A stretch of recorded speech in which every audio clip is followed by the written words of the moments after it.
असं आहे की मी पहिल्या दिवशीपासून सांगतोय, बीडच्या प्रकरणामध्ये कोणालाही आम्ही सोडणार नाही।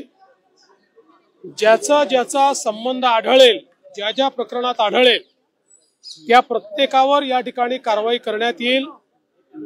अतिशय कडक कारवाई करण्यात येईल। गुंडांचं राज्य आम्ही चालू देणार नाही। कोणालाही या ठिकाणी अशा प्रकारे हिंसा करता येणार नाही, खंडणी मागता येणार नाही।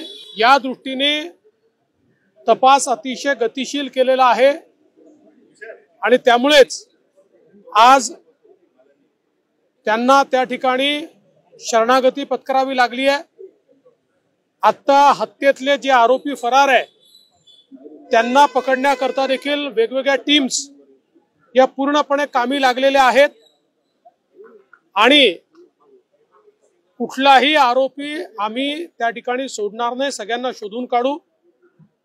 आज स्वर्गीय संतोष देशमुख यांच्या बंधूंची माझी फोनवर चर्चा झालेली आहे।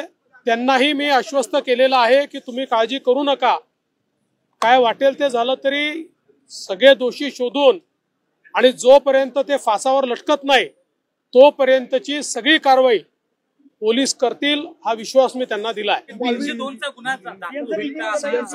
कोणचा गुन्हा दाखल होईल, कसा होईल हे सगळं पोलीस सांगतील। हे पोलिसांचं काम आहे। जे पुरावे आहेत त्याच्या आधारावर कोणाला सोडणार नाही हे मी स्पष्टपणे सांगितलेलं आहे। त्यामुळे या संदर्भात वेळोवेळी पोलीस निर्णय करतील, पोलीस ब्रीफिंग करतील।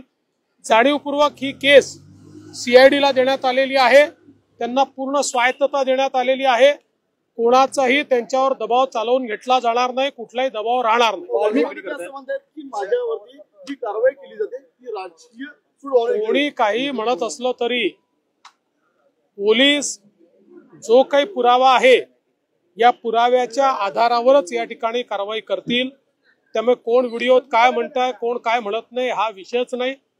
विषय हा आहे जिथे पुरावा आहे त्याला सोडलं जाणार नाही।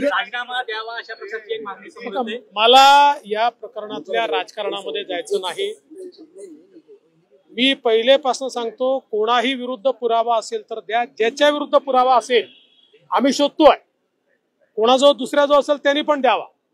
पण माझ्या करता स्वर्गीय संतोष देशमुख यांच्या हत्येला कारणीभूत लोकांना शिक्षा होणे हे महत्वाचं आहे। काही लोकांना केवळ राजकारण महत्वाचं आहे, त्यांचं राजकारण त्यांना लखलाभ, त्यांच्या राजकारणाने मला वाटत नाही की काही फार त्याच्यात काही फायदा होईल। त्यामुळे मला कुठल्याही राजकीय वक्तव्यामध्ये जायचं नाही, त्याचं समर्थनही करायचं नाही, त्याचा विरोधही करायचा नाही। हे राजकारण त्यांनी त्यांच्या ठिकाणी करत राहावं। मात्र आमची भूमिका स्पष्ट आहे, स्वर्गीय संतोष देशमुख यांना न्याय मिळवून द्यायचा तो आम्ही मिळवून देऊ।